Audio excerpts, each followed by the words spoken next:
Frédéric Bizet, Repos Production. Tout à fait. Voilà. Bonjour. Bonjour à tous. Donc on va rentrer directement dans le vif du sujet, c'est-à-dire le métier d'éditeur. Qu'est-ce que c'est?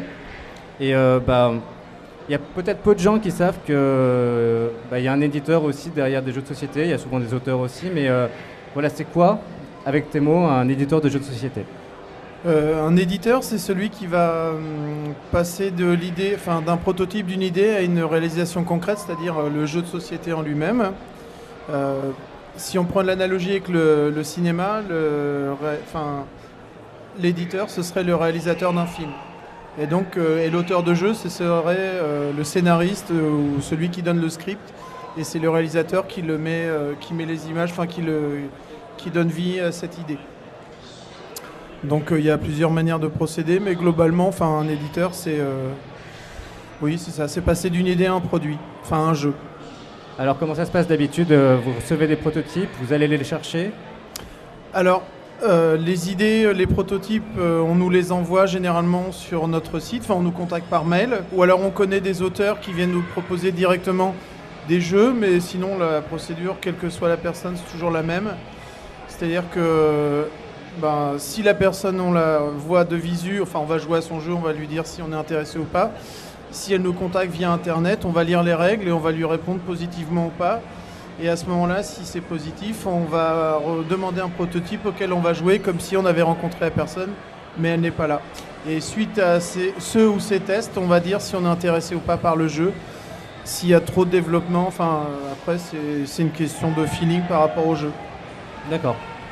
Vous recevez à peu près combien de prototypes par an? Alors des propositions de jeux, je dirais qu'on en reçoit, 3-4 par semaine. Donc ça fait quand même plus de 200 propositions par an. En effet, oui. Donc ça se passe donc, comme je disais, par la lecture des règles. Après on dit oui, non. Puis après on joue au jeu proprement dit. Et on dit oui, non encore une fois. Mais il y a quand même énormément de propositions par rapport au nombre de jeux que nous on édite, ou de façon générale au nombre de jeux édités dans la globalité. Au final, il y en a combien d'édités à peu près dans une année sur ces 200 jeux? Pas beaucoup en fait. Nous on en produit 4 ou 5 par an maximum, donc vous voyez c'est vraiment très... c'est vraiment peu d'élus. 2% quoi, 2% des jeux. C'est vraiment... Et je crois que c'est le cas pour tous les éditeurs, de ce que j'ai pu voir. Est-ce que le fait d'éditer que 4-5 jeux, c'est que vous n'avez pas la possibilité d'en faire plus, ou c'est qu'il n'y a que 4-5 qui méritent d'être édités? Non, c'est parce qu'on ne peut pas en faire plus. D'accord. Parce que ça dépend ce qu'on fait. Par exemple, Edge, qui est éditeur mais qui est plutôt un traducteur, lui peut se permettre d'en faire beaucoup plus parce que les jeux ont déjà été testés, et donc il n'a plus qu'à traduire le jeu, la règle, la boîte, c'est quand même du travail, mais c'est beaucoup plus rapide que passer de l'état d'un prototype à un jeu fini. Ça demande, par exemple, le dernier qui va sortir chez nous, qui s'appelle Mascarade, il y aura eu 1 an. Du coup, on va revenir sur les jeux de Repos Production. Oui. Pour présenter aussi la société. Alors, Repos Prod, c'est quel jeu? Alors, Repos Production, c'est une société belge qui a été créée en 2004 par Thomas Provost et Cédric Comon, et qui s'est lancé avec un jeu qui s'appelle Time's Up. Ils ont fait l'adaptation française de Time's Up, française et européenne.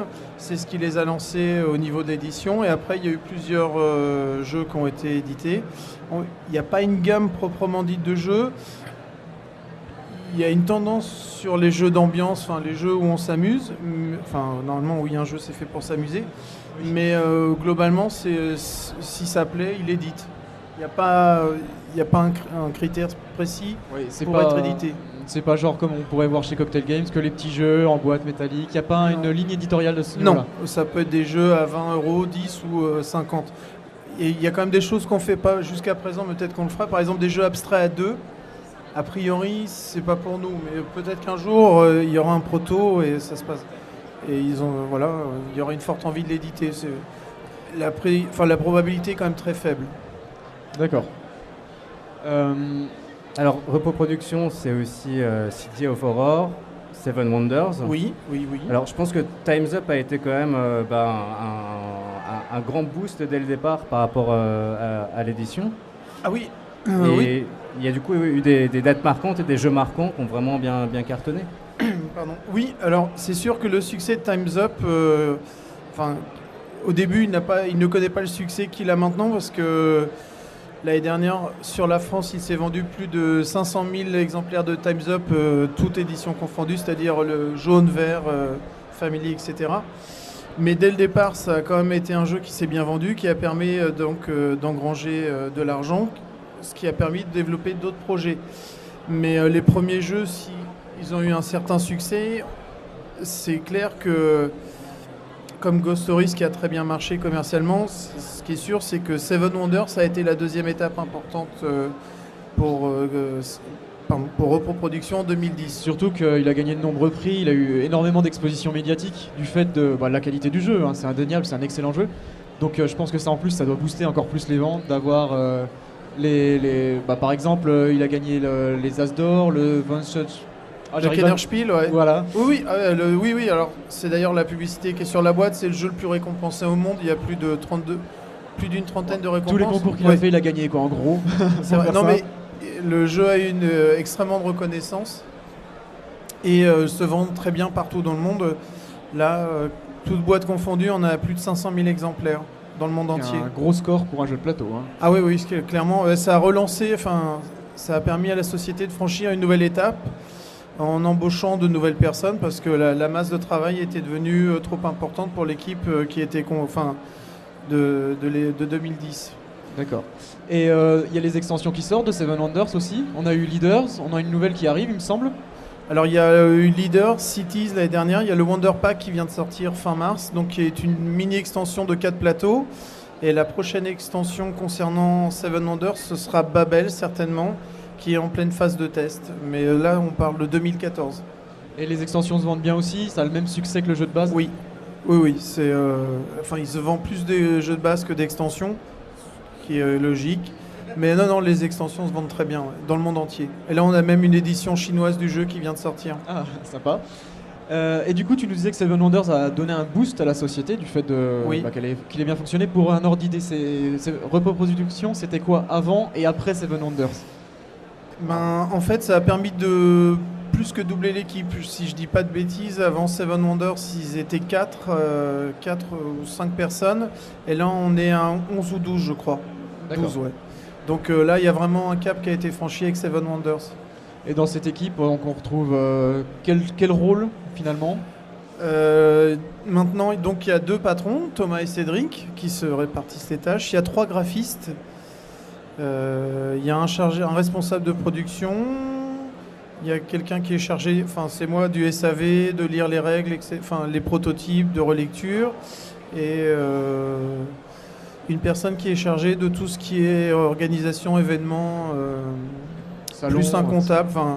Non, ça vient d'une petite entreprise oui, tout à fait. qui ne connaît pas la crise pour le moment. Oui, tant mieux. Parler de la crise, on en parlera à la fin du podcast. Mais avant, finalement, quel est le métier d'éditeur? Parce qu'on sait que les gens ne connaissent pas forcément l'évolution de la vie d'une création d'un jeu. Donc on a toute la séquence où l'auteur va écrire ses règles, faire son plateau, ses cartes, un peu fait maison. Et après il arrive avec son prototype chez l'éditeur. Et là, qu'est-ce qui se passe? Qu'est-ce qui s'enclenche? Alors, la première chose, c'est qu'on va jouer et rejouer au jeu jusqu'à éliminer tous les défauts possibles, repérés par l'éditeur et ou l'auteur. C'est une démarche qui est collective, c'est-à-dire que l'éditeur ne peut pas se permettre de modifier un jeu de telle manière que ça ne plairait pas à l'auteur. Mais donc là, c'est on joue. Une fois qu'on s'est mis d'accord, que la phase de test est finie, là, on passe à une phase de réalisation du jeu, c'est-à-dire qu'on va commander des graphismes à des illustrateurs, et puis on va commencer à travailler sur tout ce qui est iconographie, sur tout ce qui est sémiologie graphique, les signes, les icônes, etc., pour arriver au meilleur produit possible. C'est-à-dire que là, c'est les graphistes, les maquettistes qui sont là, et c'est Thomas et Cédric qui valident toutes les étapes de ce process. Mais là, à ce moment-là, on peut consulter l'auteur, mais normalement, il ne fait plus partie du procédé. C'est un moment aussi, on s'interroge sur le background qu'on veut donner au jeu, c'est-à-dire l'univers, l'histoire. Oui, je suis allé trop vite, effectivement. Avant de commander des illustrations, il faut savoir... Bonjour Cyril. Alors qu'on accueille Cyril à la table, qui... Oui. Allez-y, installe-toi. Bonjour à tous. Voilà, t'es branché. Donc, oui, avant de faire des illustrations, il faut effectivement savoir dans quel univers on se situe. Ça, c'est quelque chose aussi qui généralement se décide entre l'auteur et l'éditeur. Et on est à la phase de création d'un jeu. Donc après les tests, la phase de mise en page, de maquette. Une fois que ça c'est fait, il y a une phase aussi en même temps d'écriture de règles avec le débugage, enfin de tout ce qui pourrait poser problème pour les joueurs quand ils lisent la règle du jeu. Et une fois que tout ça est bien mis en place, on passe à la phase de production. C'est-à-dire que là, le jeu est envoyé en usine où il va être fabriqué. Alors généralement, c'est en Chine, mais il y a ou en Europe, ça revient de plus en plus. Ça dépend quelle est la nature du jeu. Quel est le matériel qu'on a besoin finalement?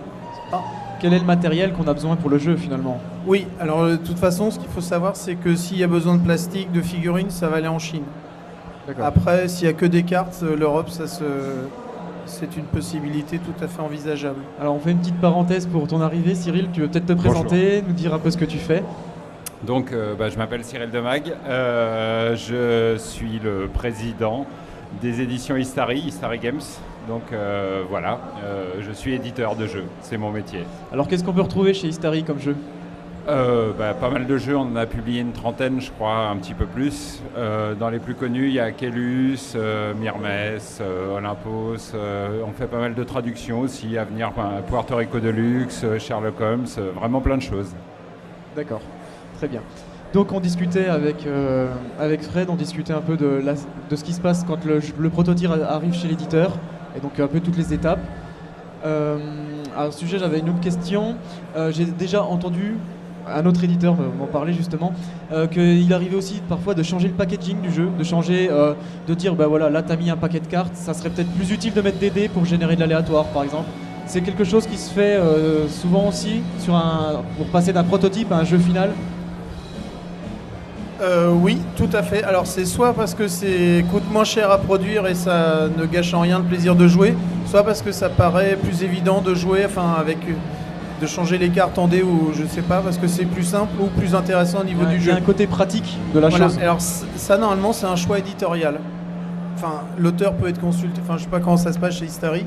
Nous, on consulte pas beaucoup les auteurs. Voilà, alors on peut consulter ou pas, mais normalement c'est à l'éditeur. Justement, ça c'est le travail de l'éditeur. Oui, tout à fait. Et du coup, je vais repartir de la base. Comment est-ce que, par exemple, Cyril, tu choisis tes jeux? En vrai, c'est le coup de cœur, c'est tout simple. Soit c'est des coups de cœur en rejoint à des vieux jeux pour les refaire comme Sherlock Holmes, soit c'est vraiment on joue au jeu, on trouve qu'il y a quelque chose, qu'il y a une idée forte et qui va nous donner envie de le développer et puis de l'amener à maturation. Nous, c'est vraiment... c'est pas forcément les protos les plus finis qui nous arrivent qu'on choisit d'éditer. C'est vraiment plus ceux où on trouve qu'il y a une idée et on va pouvoir creuser cette idée pour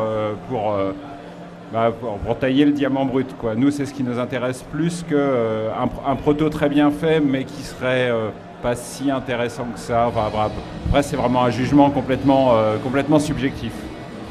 On a du rock. On a du rock, c'est cool. Ouais, en effet. Combien tu reçois de protos dans une année? Beaucoup? Beaucoup. On en reçoit de plus en plus. Enfin, dans ce qu'on reçoit, on a tendance de plus en plus à demander les règles d'abord. L'avantage, c'est que ça nous permet de faire un premier tri pour voir ce qui est à nous et ce qui n'est pas à nous. Parce qu'il y a pas mal d'auteurs qui envoient un petit peu à tout le monde en espérant que ça marche. À mon avis, c'est une mauvaise démarche dans le sens où vaut mieux cibler vraiment son éditeur plutôt que... parce que nous, par exemple, un jeu de questions ou Trivial Poursuite ou un jeu de loi, ça ne va pas nous intéresser. Nous, on est vraiment plus sur un jeu de stratégie, gestion, tout ça. Donc évidemment, déjà, s'il n'y a pas ces composantes-là, non pas que ça ne nous intéresse pas, mais de toute façon, notre public ne va pas s'y retrouver. Donc voilà. Alors après, on en reçoit beaucoup. Vous avez une ligne éditoriale forte pour les jeux Istari ou c'est comme Repos Production, c'est assez large finalement? Ça dépend du coup de cœur On se dit pas tiens c'est que des jeux à 10 €, que des jeux à 50 €, ou je sais pas. Ben, nous, on est plutôt sur des boîtes assez grandes, donc plutôt dans les 30-40 €, quoi, voire un petit peu plus des fois sur certains jeux. Mais disons que malheureusement, on est vu les gens aiment bien mettre des gens dans des cases, donc on est vu comme des gens qui font des jeux à cubes en bois. Les jeux à cubes en bois. Ouais, je confirme. Alors que c'est pas totalement vrai. On a fait d'autres choses. Je prends par exemple Asteroids, qui est un jeu avec un chronomètre où on doit trouver son chemin dans un champ d'astéroïdes, etc. Mais on est vu comme un éditeur de jeux à cubes en bois, donc de toute façon, voilà, peut-être faut l'assumer finalement. Limite, les fans sont déçus s'il n'y a pas de cubes en bois dans les jeux Istari. Je me demande si on fait pas exprès d'en mettre. D'accord. Ah, donc vous alimentez la réputation. Ouais, peut-être. En même temps, il faut faire plaisir aux fans. D'accord. Alors, du coup, je ne sais pas si la question de la collaboration entre l'auteur et l'éditeur a été abordée. Mais Très Frédéric, rapidement, mais on n'a pas détaillé, donc tu D'accord. peux y aller. Parce que du coup, y a la question d'un jeu qui arrive, d'un travail éditorial en parallèle de celui qui a fait l'auteur. Et après, du coup, il y a la question de l'auteur qui dit c'est mon bébé. Est-ce qu'ils acceptent de bien collaborer? Comment ça se passe généralement avec l'auteur? Ça dépend des auteurs. Oui, il y en a qui laissent qui font totalement confiance à l'éditeur. D'autres, ça se passe moins bien, et d'autres qui veulent carrément pas qu'on puisse modifier quoi que ce soit dessus. Donc à ce moment-là, ça se passe mal. Enfin, le projet est avorté, mais il y a autant de situations que d'individus, je pense. Oui, c'est tout à fait ça, ouais, complètement. Je suis d'accord à 100%. C'est vraiment... Bon, nous, déjà, de toute façon, on a tendance à beaucoup travailler les protos derrière. Donc, si l'auteur n'est pas réceptif à ça, il remballe son proto. Je le dis pas méchamment, c'est juste... nous, on est habitués à mettre notre patte dans les jeux. Et je pense que chez Repoprod, c'est un peu la même chose. Donc, le but, c'est vraiment... de l'amener à notre sauce, pour l'amener à maturation, le jeu. Ça ne veut pas dire que nous, on amène le bon réglage, mais on amène le réglage Istari de la chose. Donc, on a besoin de retravailler le jeu. Ça se fait parfois en collaboration avec l'auteur, parfois un peu moins, suivant leur volonté de s'impliquer dans ce processus. Mais le but du jeu, malgré tout, c'est quand même de l'amener vraiment dans nos standards à nous. Donc, on est obligé de le modifier. Et si l'auteur refuse complètement tout changement, ça va pas pouvoir se faire, mais je pense que vous avez le même problème. Ah oui, non, c'est exactement la même chose. Ouais. Mais oui, l'idéal, c'est d'arriver à une collaboration entre l'auteur et l'éditeur pour que les deux soient d'accord sur le projet, enfin le jeu fini, quoi. Ça, c'est dans l'idéal. Il y a aussi, je pense, des auteurs qui disent bon, vous avez accepté mon jeu, au revoir, vous m'entendez plus, quoi. Oui. Ça existe. Ouais. Mais c'est pas choquant. Ça se peut, oui, c'est pas très choquant, non. Ouais, oui, non. Ils sont très contents d'être édités, généralement. Enfin, pour eux, ils ont fait leur part du boulot. C'est à l'éditeur de faire l'autre. Ouais. Oui, c'est une façon de voir, ça marche. D'accord. On va peut-être s'attaquer aux conseils aux auteurs, par exemple. Comment est-ce qu'ils peuvent venir vous approcher? Est-ce qu'ils vous laissent venir? Est-ce que ça se passe sur les festivals? Ça se passe, quels sont les petits trucs et astuces pour les auteurs en herbe pour les faire venir à vous? Non, il n'y a pas de truc astuce, il n'y a pas de favoritisme non plus. C'est sûr qu'il y a des auteurs, à force de les côtoyer, on finit par les connaître et on sympathise. Mais je veux dire, il n'y a pas de favoritisme. Franchement, la manière la plus simple de faire, je pense que c'est pareil pour Cyril, c'est nous contacter via email, parce qu'on peut lire à tête reposée. Parce que généralement dans les festivals, on a plein de choses à faire. Et comme par exemple maintenant, il y a beaucoup de bruit, on a du mal à communiquer, c'est pas toujours facile. Sinon, le plus simple, c'est d'envoyer un pitch ou les règles du jeu, et après, nous, Istari doit faire exactement la même chose. On recontacte toujours les gens pour dire oui ou non. Mais des fois, on tombe sur une rencontre, un auteur nous dit oui, j'ai un jeu à vous présenter, ça dure 5 minutes. C'est vrai que 5 minutes, pourquoi pas. Mais ça marche pas pour tous les jeux non plus, quoi. Il y a des jeux qui durent plus de 5 minutes. Istari. Oui, en 5 minutes, c'est difficile. Ouais. Non, moi, je crois beaucoup au hasard. Il n'y a pas vraiment de bonne méthode, parce que je crois vraiment au hasard. La plupart des grands jeux qu'on a édités, ça a toujours été comme ça. C'est même pas vraiment qu'on a été... Par exemple, pour Myrmes, j'étais au ski au même endroit que le gars qui m'a présenté le proto, quoi. Et puis, comme il n'y avait pas de neige, on a joué à son proto. C'est vraiment des concours de circonstances. C'est difficile de décrire des bonnes méthodes en fait. Le mieux c'est pour moi, le mieux c'est d'essayer de m'attraper avec une idée qui va me séduire. Ce qui n'est pas facile parce que c'est pas que je sois difficile, mais c'est que dans le jeu de stratégie-gestion, il y a beaucoup de redites. Et c'est difficile de trouver de nouvelles idées. Tu cherches un peu d'innovation, un nouveau mécanique, quelque chose comme ça, quoi. Déjà, je cherche vraiment l'idée forte, c'est-à-dire le gars qui va dire pour mon jeu, moi j'ai trouvé un truc, il peut pas le dire, mais que moi j'ai besoin de voir une direction forte pour le jeu. Elle n'est pas toujours évidente, c'est pas toujours facile à décrire,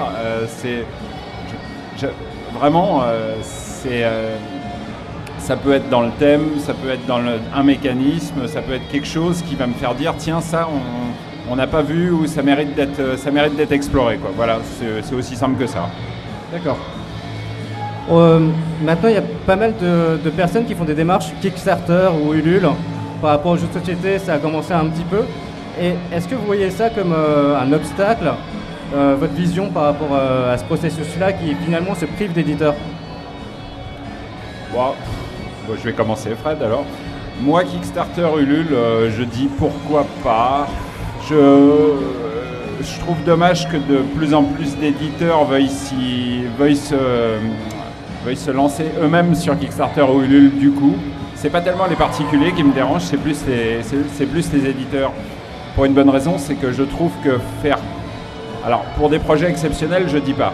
Genre, par exemple, mettons, je veux faire un Caylus en 3D avec du matériel spécial, où je sais que la cible potentielle, c'est 1000 personnes. Là, ok. Maintenant, si c'est comme on a vu, par exemple, Queen Games éditer entièrement des jeux sous Kickstarter, pour moi, c'est être éditeur, c'est prendre le risque financier de dire, ce jeu-là, j'y crois, je vais le mettre dans des boîtes et je vais le vendre. Faire prendre ce risque-là à des gens en leur faisant payer par avance quand on est éditeur, je trouve que c'est de la triche en fait. C'est un point de vue personnel, mais bon, je sais pas, peut-être chez Repos vous avez des projets Kickstarter ou quoi, je ne sais pas. Mais voilà, c'est mon point de vue. Je trouve que c'est bien pour c'est moins risqué notamment pour les particuliers que l'auto-édition, parce qu'on voit trop de particuliers se lancer dans l'auto-édition parce qu'ils ont été refusés à droite à gauche, ils se disent ok je vais y aller, et ils se retrouvent avec 2000 jeux dans leur garage et des dettes partout, c'est pas une très bonne idée. Alors à la limite l'offrir à la décision des gens sur Kickstarter ou Ulule, pourquoi pas. Pour des éditeurs, je trouve que ça doit se cantonner à des projets très particuliers parce que dur à fabriquer ou dur de trouver un public cible. Voilà. C'est un peu le même avis pour toi?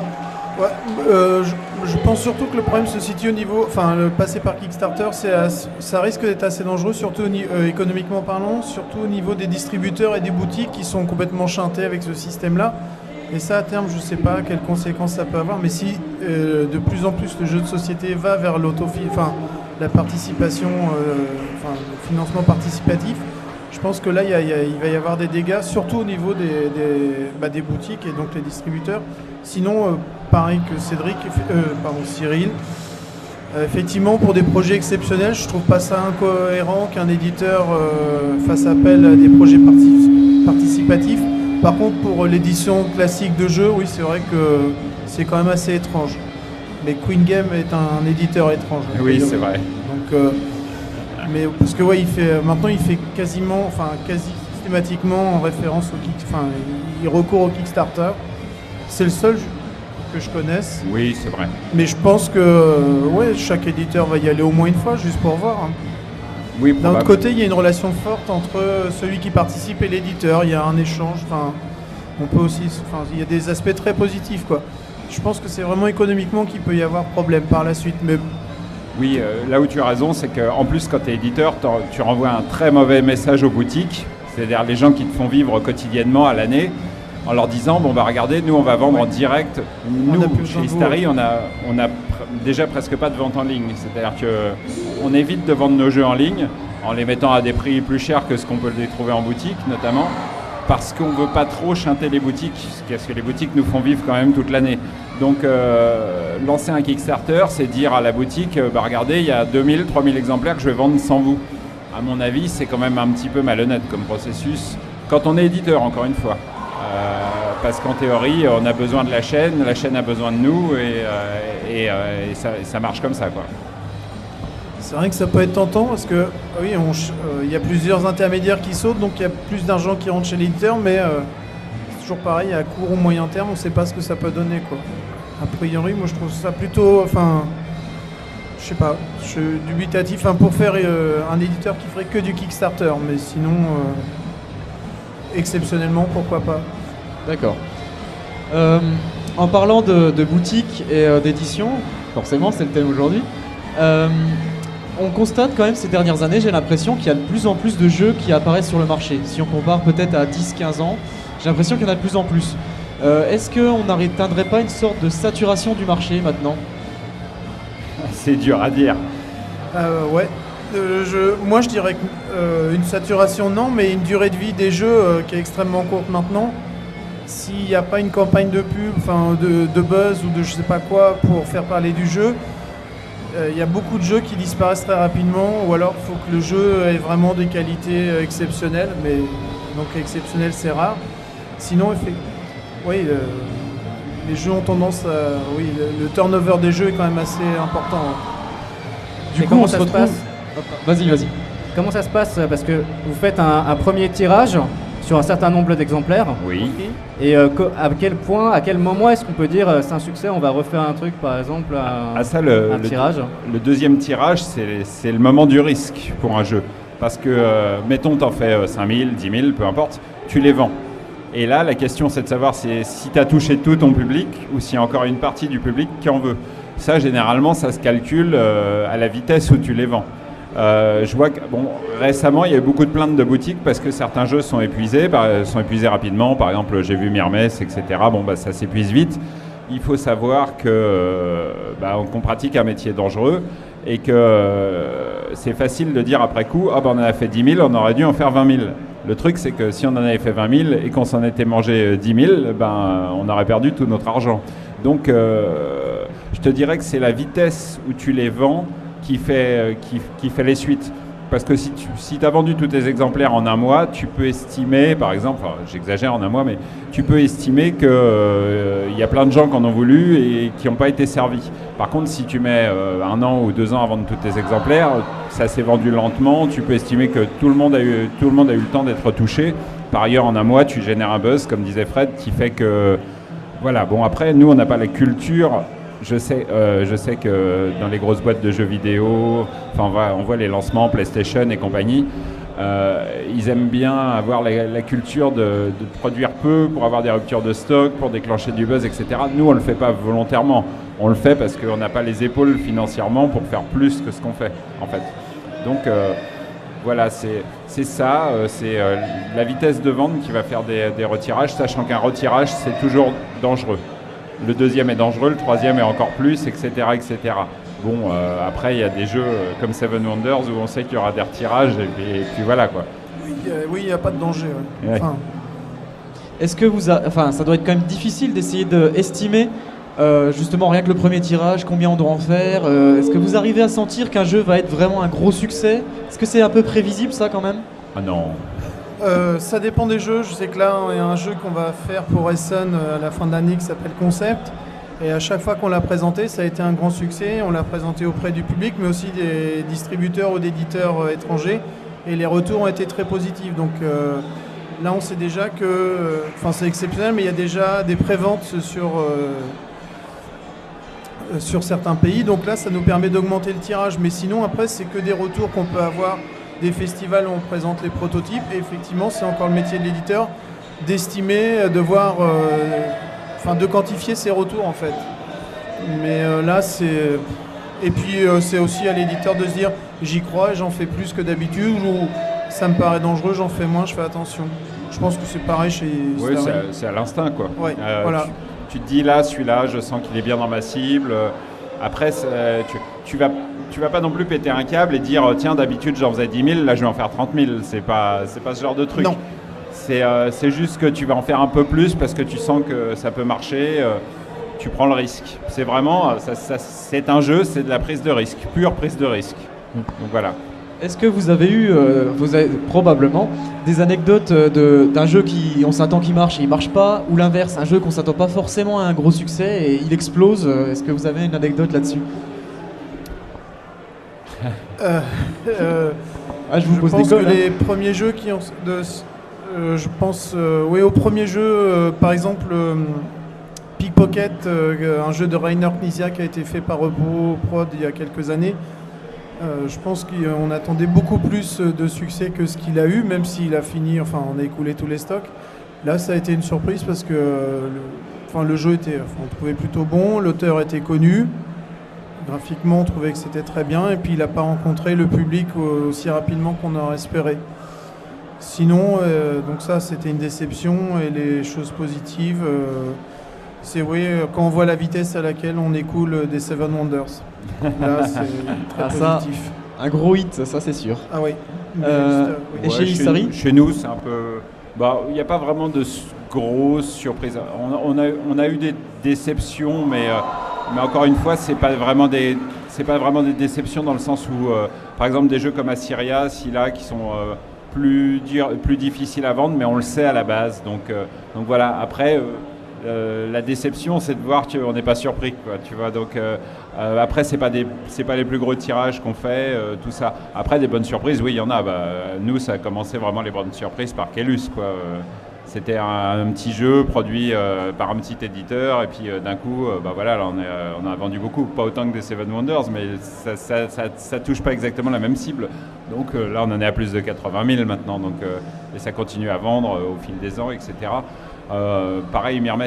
Mais pareil, Myrmes, on avait le sentiment que c'était un jeu qui allait marcher. Donc là, c'est un gros succès, il est épuisé depuis des mois maintenant, il revient bientôt, mais on pensait vraiment que ça marcherait. On le sent quand même, mais après nous on est dans un marché un petit peu plus spécifique que Repo quand même, qui est sur un petit peu plus familial que nous. Donc nous on a peut-être plus de vision sur ce genre de choses, en se disant ce jeu a des concepts un petit peu plus arides, il sera plus dur à vendre. Ce jeu a un thème fort, il sera très facile à vendre. Enfin, donc voilà, ça marche un peu comme ça. Il y a toute une étude du public finalement qu'on vise avec le jeu, savoir voilà, ça va se destiner à la famille, aux hardcore gamers si on peut dire, dans le monde du jeu de plateau, aux habitués finalement. C'est aussi un gros travail à ce niveau-là. Ouais, mais nous en fait c'est assez facile pour nous parce que en fait dès qu'on essaye de faire des choses plus simples, ça marche pas. Donc nous on est vraiment dans notre cible. Après, c'était vraiment l'objectif de base. Istari, quand ça a été fondé, c'était vraiment pour faire des jeux pour les gamers, quoi. Donc, a priori, il ne faut pas s'étonner que quand on s'écarte de ça, ça marche un petit peu moins bien. Donc, on essaye de rester dans cette optique-là, tout en se disant que ça évolue, parce que les goûts des gamers évoluent avec les années. Après, Repo a pas mal évolué aussi, parce qu'au début, c'était quand même plus un peu presque party game, et maintenant... Oui. Oui, là, pour le moment, il y a Concept qui va revenir, mais oui, oui, la gamme s'est diversifiée, ouais. Mais comme Cyril, ouais, c'est les jeux qui plaisent, donc on se limite en rien. Donc voilà. On m'a parlé d'un seuil critique, par exemple à la fin du premier mois, s'il n'y a pas de vente, genre 1500 de ventes ou un truc comme ça, on sait qu'il n'y aurait pas suffisamment de buzz pour pouvoir créer un jeu, un succès. Est-ce qu'il y a vraiment des chiffres critiques comme ça que vous attendez fébrilement? Ça dépend, 1500, si on en a édité 2000, 1500 c'est super, si t'en as fait 20 000, ouais, il y a un problème. Au bout d'un mois, oui, il y a des chiffres, alors moi je ne les connais pas particulièrement, mais c'est sûr qu'en dessous d'un certain ratio, déjà on risque de perdre, le jeu va vite disparaître parce que justement il y a énormément de jeux qui sortent. Et si vraiment ça se vend pas du tout, on risque de perdre de l'argent, quoi. Donc ça, c'est toujours dommageable. Mais sinon... Oui, non, mais c'est vrai, j'aurais tendance à dire que ça marche un peu comme le cinéma. Au cinéma, ils aiment bien regarder les entrées de la première séance. Et par des calculs super scientifiques, ils savent dire assez précisément à combien va finir le film. Nous, c'est un peu pareil. Nous, il y a vraiment ce qu'on appelle la mise en place. C'est les premières commandes au distributeur. déjà on voit si le jeu marche ou marche moins bien. Donc après, on n'a pas des retours aussi suffisamment puissants que le cinéma pour dire ça précisément. Après, il est rare qu'un jeu démarre lentement et monte en puissance. J'en ai jamais vu moi personnellement, mais si ça démarre très très bien, généralement le jeu est promis une belle carrière. Si ça démarre mollement, il n'y a pratiquement aucun moyen de redresser la barre. Et s'il démarre mollement ou très très mollement, qu'est-ce que vous faites parce que les boîtes sont déjà imprimées, sont déjà payées Y a rien à faire. Qu'est-ce que vous faites? Vous les laissez en magasin en espérant arriver à les vendre sur la durée? Qu'est-ce qui se passe? Oui, on les laisse en magasin. De toute façon, les boîtes y sont, donc on va plus les reprendre. Mais après, il faut communiquer sur le jeu, faire de la pub, aller dans les salons, les festivals, faire jouer. Et puis normalement, avec de la chance, on peut espérer récupérer la chose. Mais si vraiment il y a aussi la qualité du jeu, quoi. Après, il faut voir aussi, on peut pas vendre n'importe... Quoique, avec le Uno. Ouais, j'y crois moyen à la récupération. Oui, ça me paraît difficile. Si ça démarre pas bien, c'est très difficile à rattraper. Je pense que si tu n'as pas une bonne mise en place, c'est-à-dire que les boutiques n'y ont pas cru, c'est difficile de les y faire croire après coup. Donc, même si tu fais du travail de fond derrière, je crains que ce ne soit en pure perte. Il faut vraiment que le jeu démarre très très bien pour ensuite connaître une belle carrière. Est-ce que du coup ça arrive que le jeu ne trouve pas son public? C'est-à-dire que on l'a vendu trop cher parce qu'en fait c'était un petit jeu, on s'est raté, on n'est pas dans la bonne gamme. Est-ce que ça vous arrive de temps en temps? Je pense qu'avec l'expérience de moins en moins, mais au début, est-ce que c'est arrivé? Ça peut arriver, je crois pas, non. Non, mais... Non, mais ça peut arriver effectivement qu'un jeu soit trop cher, mais... Pas chez Repo et pas chez Istari. Non, mais on n'est pas parfait. Mais c'est sûr que si on retire pas le jeu ou au bout de 10 000 on arrête, c'est qu'il y a eu un problème entre guillemets, quoi. Mais après, l'identifier et de toute façon modifier, parce que si le jeu, on pense qu'il est trop cher, il faut le modifier pour qu'il soit moins cher. Donc on repart dans une phase de production, c'est du temps, donc le temps c'est de l'argent. Et donc pour un résultat qui n'est pas forcément évident, il vaut mieux passer à autre chose, un nouveau jeu, et puis le travailler du mieux possible, quoi. C'est pour ça qu'effectivement, une fois que c'est mal parti, de toute façon, oui, quand c'est mal parti, il y a une bonne indication, c'est quand après la mise en place, c'est quand les boutiques recommandent. Si on voit que la deuxième commande donc, de jeu est bonne, là, il y a forte chance que ça marche. Mais si la mise en place est bonne et que les boutiques en recommandent plus, c'est que le jeu s'est pas vendu. Là, c'est très très mal. Le jeu est quasi condamné condamné à se vendre rapidement en tout cas. Après. Voilà, après t'écoules gentiment ton stock et puis t'as trouvé ton public, mais il était plus restreint que pour d'autres jeux, quoi. C'est la vie, c'est la vie. C'est les risques de l'éditeur. En même temps, si on avait la formule pour faire que des hits, on s'ennuierait beaucoup. Ça serait pas drôle, il n'y aurait pas de surprise? Oui, il faut un peu de surprise, c'est ce qui fait l'excitation de ce métier. Alors, juste une question par rapport aux jeux vidéo. En fait, est-ce que par exemple les party games de la Wii ont réenclenché, ont réamorcé quelque chose sur le jeu de société pour le booster? Est-ce qu'il y a eu des étapes de progression et pourquoi on a l'impression qu'on joue plus aux jeux de société maintenant? Bonne question. Alors, moi je dirais que non, parce que les jeux de la Wii, oui, il y a eu des casual gamers, ça a amené plein de gens, mais je pense qu'ils ne sont pas restés en fait, ils sont repartis. Parce que la Wii, elle a eu beaucoup de succès, mais les jeux casual, comment dire, je dirais pas que ça n'a pas marché parce qu'ils en ont vendu beaucoup, mais je pense que c'est plutôt une politique à court terme. Après, les gens sont passés à autre chose et je pense pas qu'ils soient venus aux jeux de société. Je pense que si le jeu de société a du succès, c'est parce que c'est une activité conviviale, que c'est beaucoup moins cher que le jeu vidéo. Parce que mine de rien, un jeu vidéo, c'est 70 €, le prix de base, c'est 70 sur les consoles des nouvelles générations. Alors pour 70 €, on commence à avoir un jeu de société assez conséquent au niveau du matériel. Et à 70 €, on a des jeux qu'on peut finir en 10-15 heures. Donc, ce qui revient très cher pour le jeu de société. S'il est bon, on peut y jouer des années. Et tout à fait. À 2, 3, 4, voire plus. Alors que généralement, le jeu vidéo, c'est une activité solitaire. Moi, je verrais plutôt ça dans ce sens-là. Mais peut-être qu'effectivement, c'est la Wii qui a amené du genre au jeu de société. Mais personnellement, j'y crois pas. Non, mais je pense pas non plus. Tu sais, je donne des cours dans une école de game design en jeux vidéo. Et je donne des cours de jeux de plateau dans cette école. Parce qu'on apprend le game design en première année par le jeu de plateau, justement, pour leur inculquer les bases. Et je m'aperçois que les élèves ont très peu de connaissances en jeu de plateau, voire pas du tout. Enfin, s'ils connaissent Time's Up et Jungle Speed, c'est déjà bien, quoi. Après, il y en a 2-3, oui, qui connaissent, mais je pense pas vraiment qu'il y ait de pont entre les deux. Alors après, il y a toujours des exceptions, mais je pense que après, moi par exemple, j'aime bien les deux. Mais c'est deux activités complètement séparées, à mon avis, et on peut très bien aimer l'un tout en détestant l'autre, et vice-versa. Ça n'a absolument aucun rapport, et je pense pas que... Bon, après, moi, je suis pas du tout dans le party game, alors c'est difficile. Et puis moi, en plus, je suis en bout de chaîne. C'est-à-dire que je pense qu'un acheteur qui va se lancer dans le jeu de plateau va pas commencer par un de mes jeux, a priori. Il va plutôt attaquer par un Time's Up. Oui. Ouais. Et peut-être... S'il a envie d'avoir un peu plus compliqué, il passera à Seven Wonders. Oui. Puis un jour, il finira peut-être par acheter un de mes jeux, on ne sait jamais. Bah oui. Non, mais en se renseignant, c'est un hobby en fait. Donc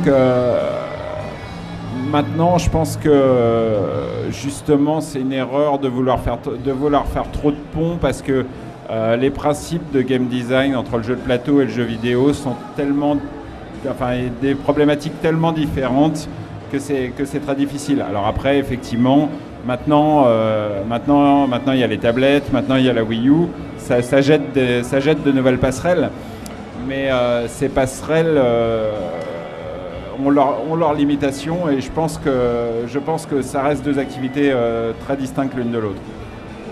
Oui. Malgré tout, j'ai l'impression quand même que ces dernières années, la base de joueurs dans le monde du jeu de plateau s'est élargie. Est-ce que c'est qu'une impression ou est-ce que vous le ressentez dans les ventes chez vous ? Je pense que oui. Hein. Ah oui, je pense qu'il y a plus de joueurs qu'avant, mais je sais... Oui. Mais je pense que ça, c'est vraiment au niveau des... Enfin, c'est au niveau économique. Je pense vraiment que c'est l'intérêt... Enfin, le grand attrait du jeu de société, c'est son prix, justement, par rapport à d'autres activités. Par exemple, aller au cinéma en famille, ça monte à 40 €. À ce prix-là, on a un bon jeu. Et le jeu, on va y jouer plusieurs fois. Et on se retrouve en famille, ce qui manque peut-être aussi. Il y a peut-être un retour à certaines valeurs familiales. Mais ça, c'est toujours pareil. Enfin, c'est ce qu'on pense. Il y a de grandes chances que ce soit vrai, mais de là le démontrer, de le prouver, c'est très difficile. Mais en tout cas, c'est sûr qu'il y a plus... Enfin, nous, on le voit, on vend plus de jeux qu'autrefois. Oui, je pense que ça s'est beaucoup fait par cooptation en fait. C'est avec des jeux comme Jungle Speed, comme Time's Up, comme les loups-garous, qu'au début on ne trouvait qu'en boutique spécialisée. Donc j'amène un loup-garou chez des gens, on joue au loup-garou, ils disent mais où est-ce qu'on peut acheter ce jeu et on leur dit on peut acheter ça dans les boutiques spécialisées. Donc ils arrivent dans les boutiques spécialisées et ainsi de suite. Bon, maintenant il se trouve qu'on trouve ces jeux dans des boutiques un petit peu plus grandes. Donc voilà. Mais je pense que malgré tout, il y a pas mal de cooptation dans le phénomène. Et puis après il y a les aspects sociaux, culturels. Surtout, par exemple, on peut dire que les 35 heures, peut-être, ça a libéré du temps pour les gens qui ont plus de temps pour leurs loisirs. Et après, leur temps pour les loisirs, ils peuvent aller faire du paintball dans la forêt ou ils peuvent se trouver des occupations. Et malgré tout, le jeu de société véhicule quand même pas mal de notions positives du type on n'est pas sur son écran comme toute la journée. On est autour d'une table avec des gens pour rigoler. C'est quand même assez convivial. Je pense que tout ça, ça fait partie c'est très difficile de dire pourquoi il y a plus de gens qu'on achète, mais le fait est qu'il y en a plus, et je pense que c'est un mélange de facteurs un peu compliqué, qu'on ne maîtrise pas forcément, mais bon, à la limite, c'est tant mieux. Est-ce qu'on pourrait finalement dire que le jeu de plateau connaît pas la crise ces dernières années ? Peut-être pas ? Ça va. Ça se passe bien. Enfin, oui. Pour RepoProd, ça se passe bien, oui. Je pense que ça a été une valeur un peu refuge, effectivement. Nous, on ne s'est pas senti vraiment menacé par la crise, dans le sens où le jeu de plateau n'a pas franchement la réputation d'être cher. Bon, il y a toujours des gens qui gueulent pour raison X ou Y, mais honnêtement, la plupart des éditeurs pratiquent des prix largement décents par rapport à ce qu'on vend. Parce que, comme je l'ai dit maintes et maintes fois, le prix d'un jeu, c'est directement lié au prix de son matériel. C'est souvent pour ça qu'on retrouve un petit jeu dans une petite boîte, c'est 10-15 euros. Une moyenne boîte, ça va être 20-25. Ouais, et une grosse boîte, ça va être 40-50. Ouais, tout à fait. Ouais. Souvent, la taille de la boîte définit le prix du jeu. Et forcément, si la boîte est grosse, c'est qu'il y a beaucoup de choses dedans. Voilà. Et contrairement aux jeux vidéo, parce que par exemple, tu prends un jeu sur PlayStation, c'est 70 €. Qu'il a été fait par une équipe, bon, j'exagère un peu, mais qu'il ait été fait par une équipe de 400 personnes ou de 300 personnes, ça va pas faire varier son prix. Non, tandis que nous, vraiment, les éditeurs ont une politique saine vis-à-vis de ça, c'est que finalement, bon, c'est un peu dommage pour nos amis les auteurs, parce que finalement, quand tu réfléchis à ça philosophiquement, tu te dis, je vends du matériel, et les idées, ce qui fait la substance du jeu, c'est donné avec, c'est gratuit parce que ça me fait plaisir. C'est vrai. Finalement, comme je dis souvent, supposons que quelqu'un m'amène le meilleur jeu du monde, mais qui demande juste une carte à jouer pour être joué, je pourrais le vendre 50 € puisque c'est le meilleur jeu du monde. Mais j'en vendrai probablement pas parce qu'il y a juste une carte à jouer. C'est ça qui est triste. C'est que malheureusement, les gens achètent du matériel et n'achètent pas une idée. Mais bon, voilà. C'est la différence avec le jeu vidéo, parce que le jeu vidéo, tu vois pas finalement le contenu, alors que le jeu de plateau, tu vois la boîte, tu sais ce qu'il y a dedans, tu peux quantifier la valeur du contenu plus que la valeur de l'idée, parce que l'idée c'est très dur à quantifier. Et du coup, c'est vrai que tu dis à un gars, bah attends, je vais pas te vendre un paquet de 20 cartes à 50 €, quoi. Voilà. Oui, mais enfin, ça pourrait être pondéré par les avis, parce que de plus en plus, les gens sont des consommateurs actifs qui se renseignent avant d'acheter. Nous, on a le site Trick Track avec plein d'avis donnés par plein de gens. Bon, c'est pareil pour tout. Tu vas acheter un aspirateur, tu vas regarder les avis sur Internet maintenant.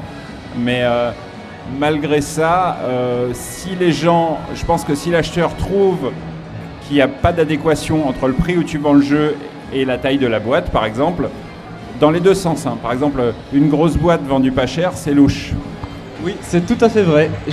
Mais moi, premier, j'ai eu une expérience avec Conquest of the Empire qui était vendu très peu cher alors que la boîte est pleine à craquer. Et on s'est dit, c'est bizarre, ce jeu, il doit être pourri. Bah voilà. Et en fait, il est très bon. Donc, une grosse boîte vendue pas cher, c'est louche. Une petite boîte vendue cher, c'est de l'escroquerie. Donc voilà, il t'a juste intérêt à trouver le juste milieu. Et malheureusement, les idées qui sont dedans, c'est gratuit. Oui, c'est du coup dommage vraiment pour les auteurs. Oui, enfin bon, après, si c'est vendu au juste prix, ils en vendent. Oui, j'en vois au premier rang qui sont pas tous à plaindre. Non.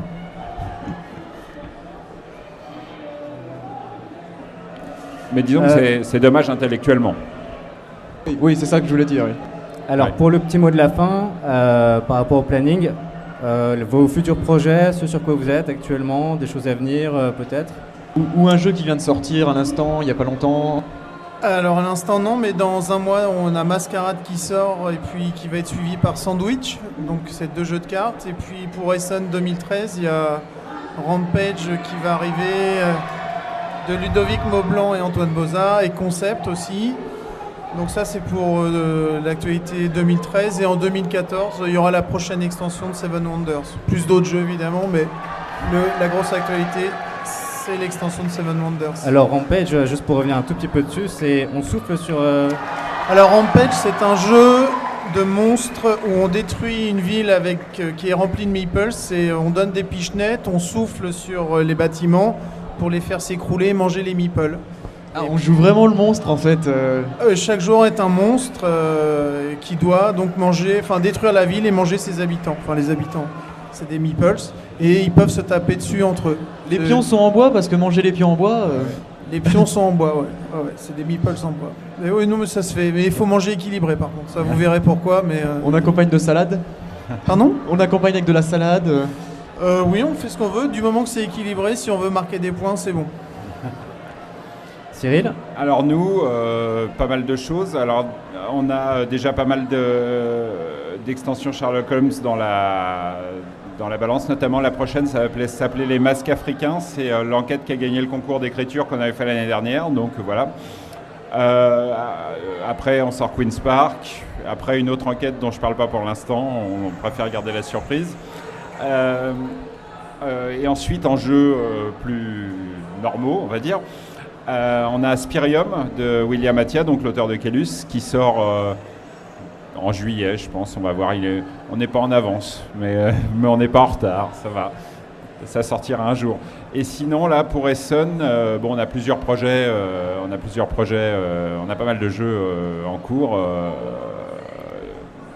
Dans les jeux qu'on peut être sûr de sortir à Essonne, il y a un jeu qui s'appelle Prosperity de Rainer Knizia et Blisdell, de Keyflower, Blisdell, qui est un jeu où on doit gérer son pays au niveau énergétique et écologique. Donc voilà, contrairement aux habitudes de Knizia, le thème est plutôt fort pour cette fois. Et voilà, sinon, qu'est-ce qu'on a d'autre dans les... Alors, on a plus dans le spatial, on a aussi donc 2 autres projets à sortir pour cette année, qui sont Aliens, un jeu où on est envahi par les aliens et il faut essayer de ne pas mourir. Et Space Squadron, qui est un petit jeu de cartes, je vois l'auteur dans le fond, je lui fais un coucou, qui est, en gros, c'est 2 croiseurs qui s'affrontent en s'envoyant des vaisseaux, un petit peu comme l'épisode Pegasus de Galactica, et qu'on avait présenté d'ailleurs à la convention SF où tu étais, enfin Todd était là à la convention SF, donc tout ça c'est pour cette année, dans un ordre à définir. D'accord, bah, merci beaucoup à vous deux en tout cas. Merci. Vous êtes prêtés au Merci. jeu. Et donc, on vous souhaite une bonne continuation. On remercie tout le public qui nous a écoutés. Merci. Et Merci, on se donne rendez-vous dans une demi-heure pour une partie commentée de Seven Wonders en live. 20 minutes. Alors, 20 minutes même. Merci beaucoup. Merci. Merci. Merci.